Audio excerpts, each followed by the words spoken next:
Salam sejahtera pemirsa, berjumpa lagi bersama saya dalam pembahasan buku Yesus Nama di Atas Segala Nama.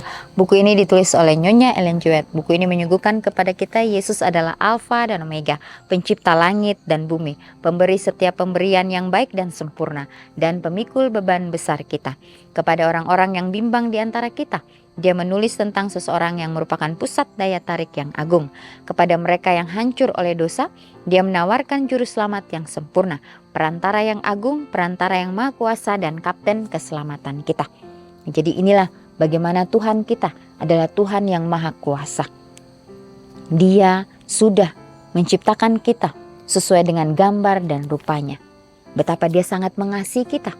Bila mana kita mempunyai beban yang besar, bila mana kita dirundung oleh dosa, baiklah kita boleh datang di bawah kaki salib Tuhan, menyerahkan semuanya hanya kepadanya, sehingga dia akan meringankan setiap beban kehidupan kita, dan kita pun akan mendapatkan kedamaian yang dari surga. Ya, karena kita hidup di akhir daripada dunia ini. Ya, bagaimana si jahat itu terus datang untuk mengalihkan pikiran kita. Baiklah kita jangan terbuai oleh rayuan daripada si jahat. Baiklah kita boleh datang kepada Tuhan, menyerahkan kehidupan kita kepadanya, sehingga dia dapat memakai kita sesuai dengan kehendaknya. Pada saat ini kembali lagi saya mengundang akan seluruh anggota keluarga dan saudara-saudara semua. Kita dapat berkumpul bersama-sama. Kita akan mempelajari nasihat firman Tuhan pada saat ini, dan biarlah rencana-rencana indah Tuhan itu akan menjadi bagian masing-masing kita. Kita akan masuk ke dalam judulnya, Teladan Sempurna. Ayatnya terdapat di dalam Efesus 5 ayat 1. Sebab itu jadilah penurut-penurut Tuhan, seperti anak-anak yang kekasih. Jika orang-orang yang hidup sebelum air bah telah taat kepada firman Tuhan, mereka tidak akan binasa oleh air bah itu. Jika orang-orang Israel patuh pada firman Tuhan, dia akan menganugerahkan kepada mereka berkat-berkat khusus. Tetapi mereka jatuh sebagai akibat dari pemanjaan selera dan hawa nafsu. Mereka tidak menuruti firman Tuhan. Pemanjaan selera yang menyimpang menuntun mereka di dalam berbagai dosa yang menyedihkan. Jika mereka menjadikan perintah-perintah Tuhan sebagai perhatian utama mereka dan kebutuhan fisik mereka yang kedua, tunduk pada pilihan Tuhan atas makanan yang pantas bagi mereka, tidak satu pun dari mereka yang akan binasa di padang gurun. Mereka akan berdiri di tanah Kanaan yang permai sebagai suatu bangsa yang kudus dan berbahagia tanpa ada yang lemah di semua suku mereka. Ya, jadi ini kembali lagi kita diingatkan ya bagaimana orang-orang yang hidup di zaman air bah. Ya, jika orang-orang yang hidup sebelum air bah telah taat kepada firman Tuhan, mereka tidak akan binasa oleh air bah itu. Ya, dan jika orang-orang Israel ini patuh terhadap firman Tuhan, dia akan menganugerahkan kepada mereka berkat-berkat yang khusus. Jadi inilah pelajaran bagi kita masing-masing. Ya, sudah terjadi air bah menutupi akan bumi ini, dan juga bagaimana bangsa Israel. Ya, apakah hal itu akan terjadi lagi pada zaman kita saat ini? Oleh sebab itu kita kembali diingatkan oleh firman Tuhan untuk kita boleh tetap setia di dalam kebenaran firman Tuhan. Ya, Tuhan akan menganugerahkan kepada mereka berkat-berkat khusus kalau kita menuruti setiap perintahnya. Dan di sini juga dikatakan bagaimana bangsa Israel ini memanjakan akan selera yang menyimpang, sehingga mereka jatuh ke berbagai-bagai dosa.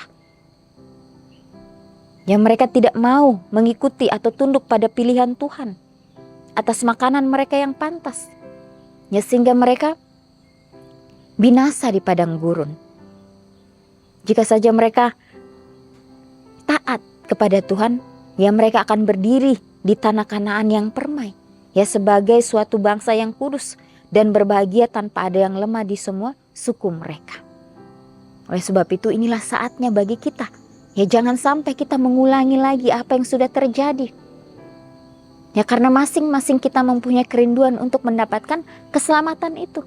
Oleh sebab itu inilah waktunya, inilah saatnya untuk kita berlomba-lomba untuk mencapai garis finish itu. Untuk datang kepada Tuhan, memperbaiki kehidupan kita hari demi hari. Ya, karena kita tidak sanggup berdiri dengan mengandalkan diri sendiri. Baiklah kita mau mengandalkan akan Tuhan kita yang ada di surga. Juru selamat dunia menjadi dosa karena manusia, dengan menjadi pengganti bagi umat manusia. Kristus tidak menyatakan kuasanya sebagai anak Tuhan, tetapi menempatkan dirinya sendiri di antara anak-anak manusia. Dia harus menanggung pencobaan-pencobaan sebagai manusia, demi kita di bawah keadaan yang paling sulit, dan meninggalkan teladan iman dan kebergantungan yang sempurna kepada Bapa surgawinya. Kristus tahu bahwa Bapaknya akan menyediakan makanan untuknya jika itu memuliakan Dia. Tidak pernah sekalipun dalam cobaan yang berat ini, ketika kelaparan begitu menekannya, Dia mengurangi beban satu bagian pun dari ujian yang diberikan kepadanya dengan menggunakan kekuatan ilahinya. Ya, jadi juru selamat dunia menjadi dosa karena kita umat manusia, dengan menjadi pengganti bagi umat manusia. Kristus tidak menyatakan kuasanya sebagai anak Tuhan, tidak sedikit pun dia nyatakan itu di dalam pelayanannya, tetapi menempatkan dirinya sendiri di antara anak-anak manusia, dan dia juga harus menanggung pencobaan-pencobaan sebagai manusia. Itu semua hanya demi kita, supaya kita boleh mendapatkan keselamatan itu. Ya, Kristus tahu bahwa Bapaknya akan menyediakan makanan untuknya jika itu memuliakan Dia. Tidak pernah sekalipun dalam cobaan yang berat ini, ya, ketika kelaparan begitu menekannya, Ia mengurangi beban satu bagian pun dari ujian yang diberikan kepadanya dengan menggunakan kekuatan ilahinya.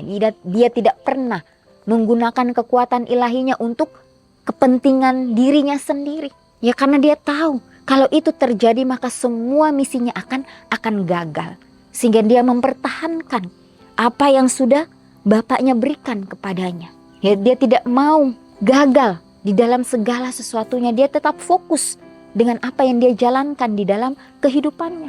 Karena Dia ingin menyelamatkan akan dunia ini, apapun yang terjadi. Ya, jadi begitu luar biasanya keteguhan iman Yesus pada saat Dia berada di dunia ini. Inilah teladan yang sempurna yang Dia sudah berikan bagi kita umat manusia. Manusia yang telah jatuh ketika dibawa ke tempat pembentukan tabiat tidak memiliki kekuatan untuk membuat keajaiban atas nama mereka sendiri, untuk menyelamatkan diri mereka dari rasa sakit dan penderitaan, atau untuk memberi diri mereka sendiri kemenangan atas musuh-musuh mereka. Adalah maksud Tuhan untuk menguji dan membuktikan kepada manusia dan memberi mereka kesempatan untuk mengembangkan tabiat dengan membawa mereka ke situasi yang sulit, untuk menguji iman dan kepercayaan mereka pada kasih dan kuasanya. Kehidupan Kristus adalah teladan yang sempurna. Dia selalu mendidik pria dan wanita melalui teladan dan ajarannya bahwa Tuhan adalah tempat bergantung mereka, dan bahwa di dalam Dialah seharusnya iman dan kepercayaan mereka teguh. Ya, jadi sudah sangat jelas nasihat firman Tuhan pada saat ini. Ya, manusia yang telah jatuh ketika dibawa ke tempat pembentukan tabiat, ya, tidak memiliki kekuatan untuk membuat keajaiban atas nama mereka sendiri, untuk menyelamatkan diri mereka dari rasa sakit dan penderitaan, atau untuk memberi diri mereka sendiri kemenangan atas musuh-musuh mereka. Ya, adalah maksud Tuhan untuk menguji dan membuktikan kepada manusia dan memberi mereka kesempatan untuk mengembangkan tabiat dengan membawa mereka ke situasi yang sulit, untuk menguji iman dan kepercayaan mereka pada kasih dan kuasanya.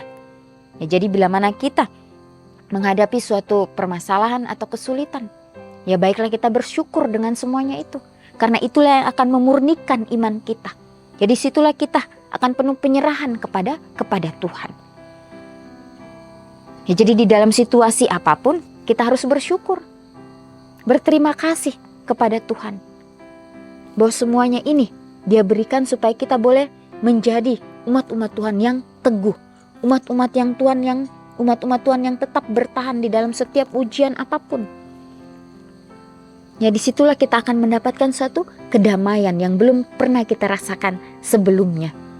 Ya, jadi betapa luar biasanya ajakan nasihat firman Tuhan pada saat ini, sehingga disinilah kita dapat merasakan betapa dekatnya Tuhan dengan kehidupan kita, bahwa apa yang kita minta Dia pasti akan berikan di dalam kehidupan kita, kalau memang betul-betul kita mau melaksanakan apa yang Tuhan sudah perintahkan bagi kita, umat-umatnya. Ya, tentunya Tuhan sangat menyayangi kita semua. Ya, Dia memberikan kita nafas kehidupan kepada setiap orang, karena dia masih memberikan kesempatan kepada kita masing-masing. Ya, sinar matahari yang masih dia berikan kepada kita untuk orang yang baik dan orang yang jahat, masih dia berikan itu. Hujan yang membasahi akan bumi ini dia masih berikan bagi kita. Ya, sehingga kita boleh hidup, sehingga kita boleh tahu bagaimana penyertaan Tuhan itu dalam kehidupan kita. Dari hal-hal yang terkecil, bagaimana kita harus merasakan tuntunan Tuhan dalam kehidupan kita, sehingga kita boleh menjadi umat-umat Tuhan yang dapat dipakai sesuai dengan kehendaknya. Ya, hari demi hari, bagaimana Tuhan sudah memberkati kita, melindungi kita, pelihara kita, menjaga kita. Yaitu adalah hal yang sungguh luar biasa yang kita rasakan. Bahwa dia selalu ada untuk kita. Ya, dia tidak pernah meninggalkan kita. Ya, dia tidak pernah berpaling dari umat manusia. Hanya manusia sajalah yang suka menyakiti hatinya. Seringkali tanpa kita sadari, kita sudah melupakan akan pencipta kita. Oleh sebab itu nasihat firman Tuhan pada saat ini kembali lagi memberikan kita supaya kita boleh sadar, supaya kita boleh bangkit untuk menjadi pengikut-pengikutnya yang setia. Sebab itu jadilah penurut. Ya, karena di dalam penurutan itu akan membawa kita ke dalam suatu kedamaian yang penuh dengan kekekalan. Kehidupan Kristus adalah teladan yang sempurna. Dia selalu mendidik pria dan wanita melalui teladan dan ajarannya bahwa Tuhan adalah tempat bergantung mereka. Ya, jadi kita hanya bisa bergantung sepenuhnya hanya kepada Tuhan saja. Dan bahwa di dalam Dialah seharusnya iman dan kepercayaan mereka teguh. Jadi kita harus belajar percaya sepenuhnya kepada Tuhan. Disitulah kita akan menemui iman atau kepercayaan yang teguh itu. Ya, karena dia sudah datang ke atas dunia ini.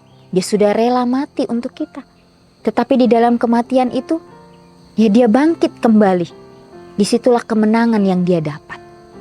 Kemenangan atas apa yang dia jalankan. Itulah misinya. Ya, sehingga dia mencurahkan kuasa Roh Kudusnya kepada pengikut-pengikutnya untuk mengabarkan akan keselamatan itu atau kabar kebenaran itu kepada setiap orang. Sehingga pada saat mereka mengabarkan itu, mereka dipenuhi oleh kuasa dari Tuhan. Dan disitulah bagaimana mereka merasakan bukan diri mereka yang sementara mereka menyampaikan kabaran itu, tapi Tuhanlah yang memakai mereka. Sehingga mereka tahu bahwa inilah misi yang Yesus sudah berikan bagi mereka atau bagi murid-murid ini. Ya, manusia telah jatuh ketika dibawa ke tempat pembentukan tabiat. Manusia yang telah jatuh ketika dibawa ke tempat pembentukan tabiat tidak memiliki kekuatan untuk membuat keajaiban atas nama mereka sendiri. Ya, untuk menyelamatkan diri mereka dari rasa sakit dan penderitaan atau untuk memberi diri mereka sendiri kemenangan atas musuh-musuh mereka. Ya, jadi hanya datang kepada Tuhanlah, maka disitulah kita akan diberikan kesanggupan di dalam pembentukan tabiat ini. Ya, renungkan lebih dalam. Yesus dengan rela memilih untuk mengalami setiap tantangan dan keadaan sulit manusia agar dia dapat membantu saya menumbuhkan tabiat di saat-saat tersulit hidup saya. Sudahkah saya memberikan izin kepada Yesus untuk menjadikan hari ini sebagai hari pembangunan tabiat? Ya, baiklah kita dapat membuka pintu hati kita sehingga dia dapat masuk dalam kehidupan kita dan dia dapat membentuk akan tabiat kita, menyerupai akan tabiat Kristus. Walaupun kita melakukan itu tidak sesempurna yang dia lakukan, tetapi dengan usaha kita, dengan kemauan kita, maka dia akan memberikan kita kesanggupan untuk melewati itu semuanya. Ya, jadi nasihat firman Tuhan yang begitu luar biasa saat ini, bagaimana dia sudah menjadi teladan kita yang sempurna. Baiklah kita mau mengikuti setiap langkah-langkah kehidupannya. Jangan sampai kita terbuai oleh rayuan daripada si jahat. Baiklah kita boleh sadar, kita boleh bangkit, sehingga kita boleh datang membawa kehidupan kita hanya kepada Kristus saja. Ya, inilah nasihat firman Tuhan pada saat ini. Biarlah ini dapat menjadi berkat bagi masing-masing kita. Kita akan berjumpa lagi di kesempatan yang berikutnya dan Tuhan memberkati.